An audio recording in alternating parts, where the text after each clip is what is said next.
'Twas Christmas Eve in the graveyard, cold and damp and bright. I wonder if that soppy queen can give us all a fright. Well, welcome to Gary's Graveyard Gramblings. Now, I'm going to say a quick hello to the Bride of Dracula, Count Dracula, Mr. and Mrs. Owl, and the concreted privileged over there in their bunker, and quickly zip round to my usual spot here with Mr. John Gilbert. And hello, it's Christmas Eve, the 24th of December 2023. I nearly said 1983. Oh, blimey. Any road, Christmas Eve. Now, you see, I thought I'd start off with a rhyme, and I'm going to finish with a ditty today, because this is a very special and much more complicated graveyard ramblings than usual, because I finally decided that I'm going to tell the story in person. Oh, by the way, do you like my jacket? It's a little bit Christmassy, isn't it? To think in the 1950s a lumberjack was in this. The coat, not me. So it's a traditional Christmas tale of mystery, suspense, the unknown. Something unearthly walks abroad. I was once in Notre Dame with my friend Carol in Paris, and as we both split up and walked around the various parts of the cathedral, we both came back together later on, compared notes, and it turned out we'd both said exactly the same thing after we'd walked past a statue of Mary at the front of the cathedral, and we both said the same thing. We both said, oh look, there's a statue of Mary with a garden of roses up her cassock. And then Carol said, all of a sudden, something comes over you when you come in here. Or rather, I said that, and then she said, yeah, pigeon shit. Well, it's not very Christmassy, is it? Anyway, so this is going to be a little bit, see, it's already rambly, but that's what it is. It's a rambling. It's free. This story, I've got to start calming down and setting the scene now. I told this story in my book, Spangles, Gay Waves and Tubes. Still available on Amazon and other good booksellers, even though it's now out of print. I told this story, but this is the first time that I've ever told the story in person, dressed as a lumberjack, in a graveyard, and with illustrated bits of video. So you will be able to see the setting of this story, which I have to take you way back. And this is interesting because when I wrote the book, I couldn't remember exactly which year this took place, but I have been able now, by a process of elimination and my old record collection, I have been able to nail it down. This goes way back to the end of 1977 and the very early months of 1978, so a very long time ago. It's not a ghost story, exactly. You have to make your own mind up as to exactly what this is, but it is a story of the unexplained, and there's an element of detective work in here too, which I throw out as a challenge to my trusty watchers on the world's least watched video blog. I'm putting it out as a challenge for you to try and find out exactly one aspect of what went on all those years ago. So, way back in 1977, I had just come from another haunted house, funnily enough, in High Barnet, 10 Shaftesbury Avenue, New Barnet, Hearts. And something unearthly happened in there as well. But when I left that was my first ever house share away from home. When I left there, I went to, from the sublime of a Victorian house to one of the most modern buildings in London at the time, and that was a flat, an apartment for those Americans or those posh amongst you, in the Barbican, or as we hilariously called it, the Brabinac. And this was all due to my friend BBC John. There you got a mention. BBC John, who worked on something called Press Facts at the BBC in the Television Centre in Wood Lane, West London.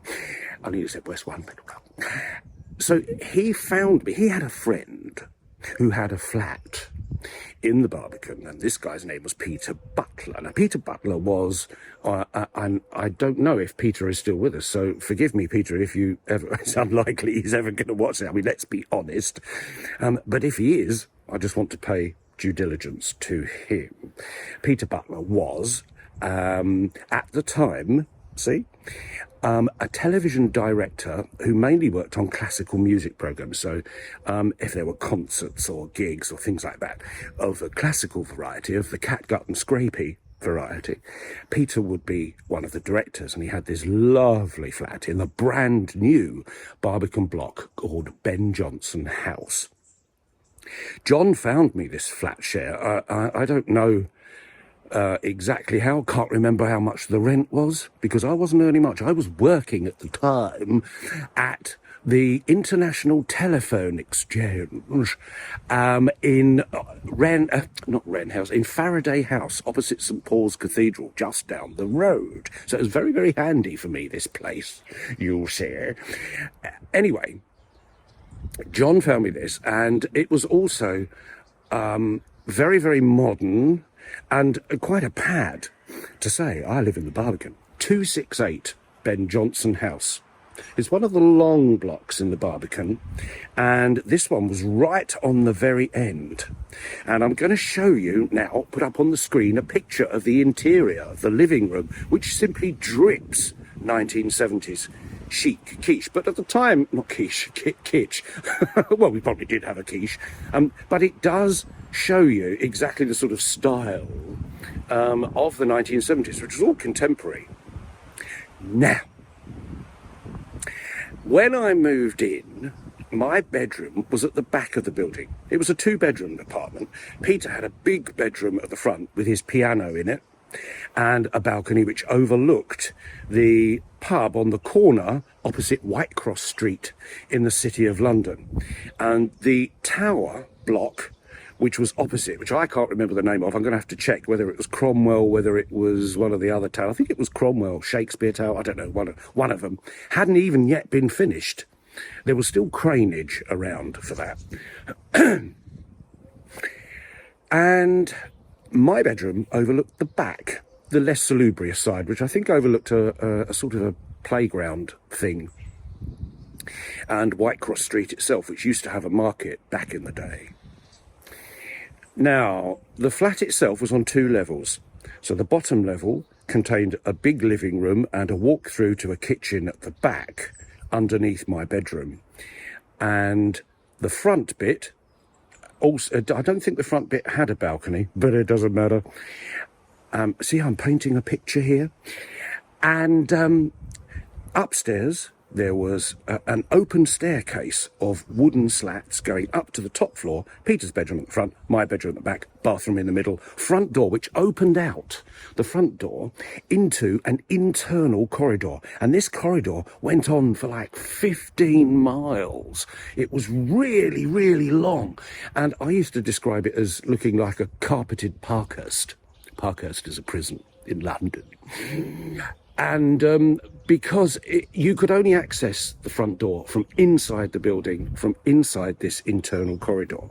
Outside the front door, on the landing there, was a lift which went down to something called the podium. And the podium was an upper walkway, and it still is, funnily enough, and it goes all the way around the entire Barbican development, meaning that when you can walk around the buildings without ever seeing a car, a bus or anything to kill you. And then if you wanted to go to street level, you had to go right down to the very bottom. Very long explanation. Are you still with me? Are you still awake? Good. I'll come to the meat of it. After moving in, my bedroom had one whole wall of it was glass. 2 huge glass sliding doors and a little tiny balcony outside which went round the edge of the building. And I used to say to John, I can hear whispering outside my bedroom.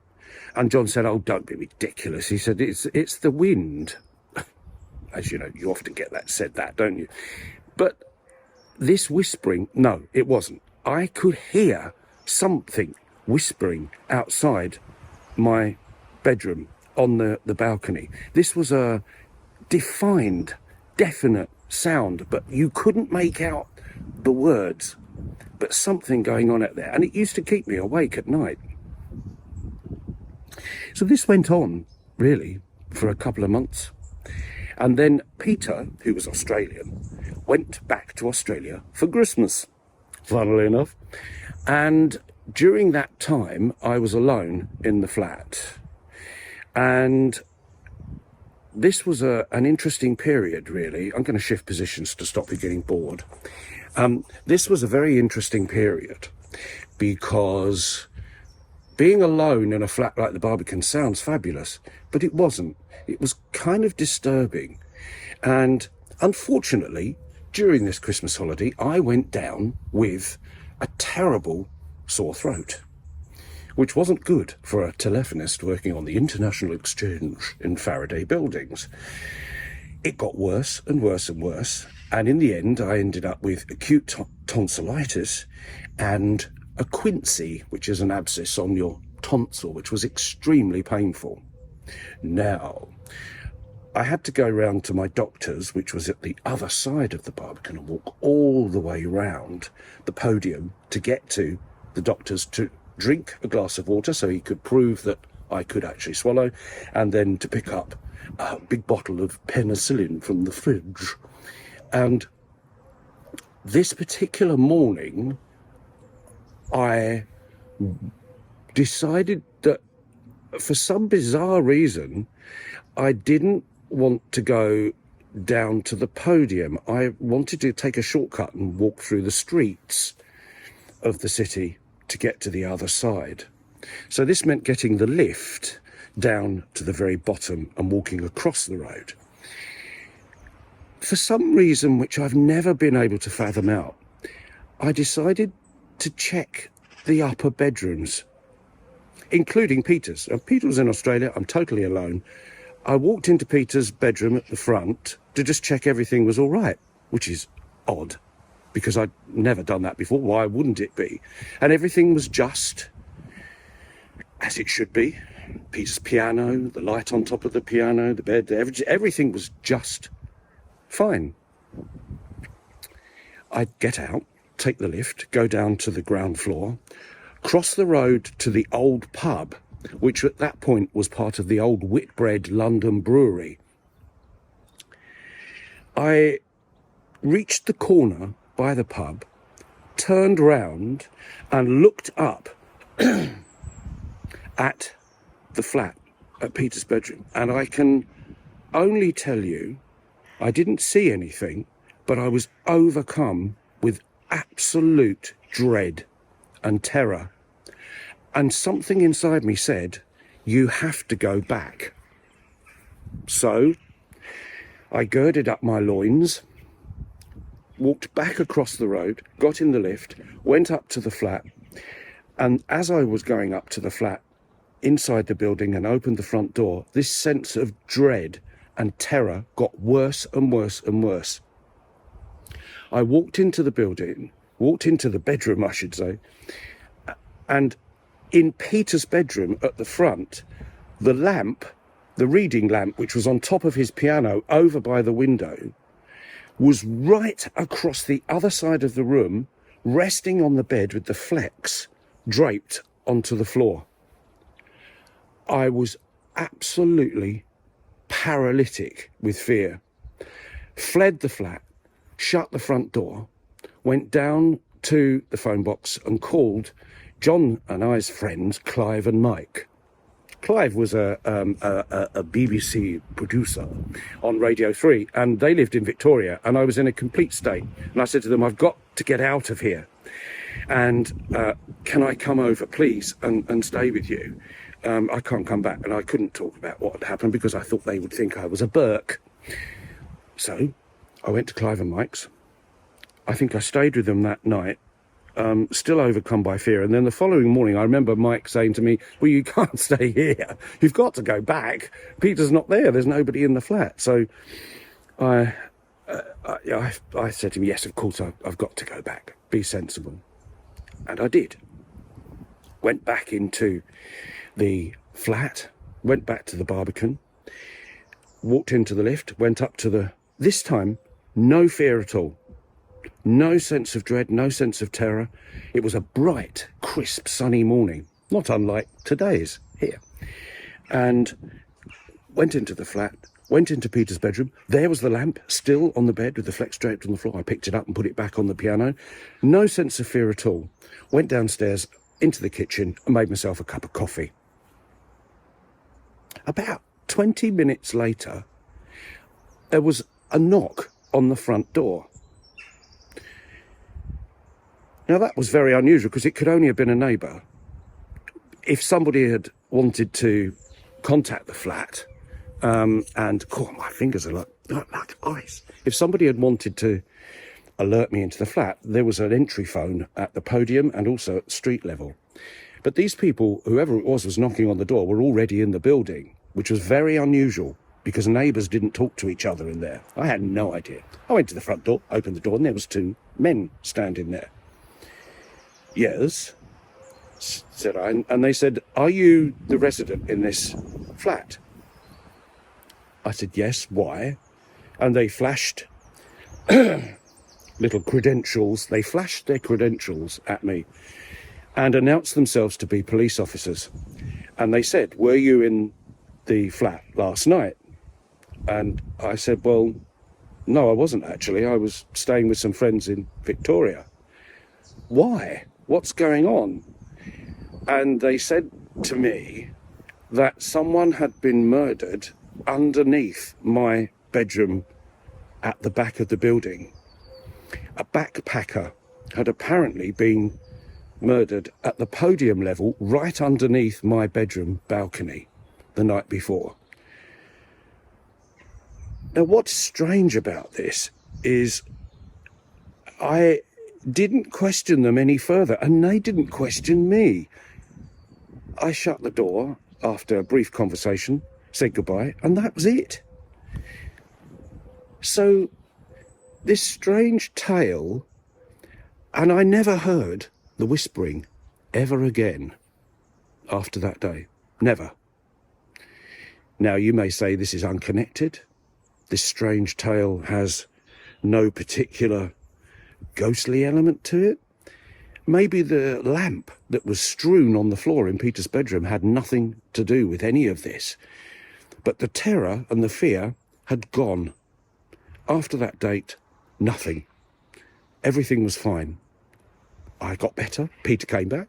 I never mentioned it again until I wrote about it in the book. And that, my dears, is the story, the strange story of 268 Ben Jonson House. Illustrated too. Don't know how I'm going to do that yet, but I will. Now, the challenge for you is that back in those days, no mobile phones, no internet, nothing. So my challenge to you is, who were these two policemen and what was the murder that took place? Now, I think this must have been January 1978. I can't find any records of a murder or anything taking place in the city of London underneath 268 Ben Jonson House in the Barbican at all. Nothing. I do remember faintly seeing a report of it in the local London press that following day, but that's very hazy with me. It could have been the Evening Standard, could have been the Evening News, could have been Thames Television, who knows? So my challenge to you is, can you find and put my mind at rest what actually happened there and put a date on it for me? And even better, validate who were these two that claimed to be from the police, because I've had sore misgivings. This is a very long rambling, isn't it? But there is my Christmas Eve story. I said I'd finish on a ditty, and I'm going to. This may not work, But what the Henry? At Christmas, it's traditional, isn't it, to hear Steel Ice Band singing Gaudete. Well, Steel Ice Band did another of my favourite songs, and it seems quite fitting for the part of the world that I'm walking in at the moment, in a beautiful song called Two Magicians. And I shall finish off with the end of the song as I walk round to the Bride of Dracula over there. And the last verse of it, it's about a milkmaiden being chased for her life by a strange magician. And she can't get away from him all her life. And the last verse is, she became a corpse all in the ground, and he became the cold clay and smothered her all around. Hello, hello, hello, hello, you cold blacksmith, I have done you no harm, but you shall never have my maidenhead that I have kept so long. I'd rather die a maid. Ah, but then, she said, and be buried all in me grave, than to have such a nasty, husky, dusky, fusky, musky, cold blacksmith. A maiden I will die. Salute and Merry Christmas.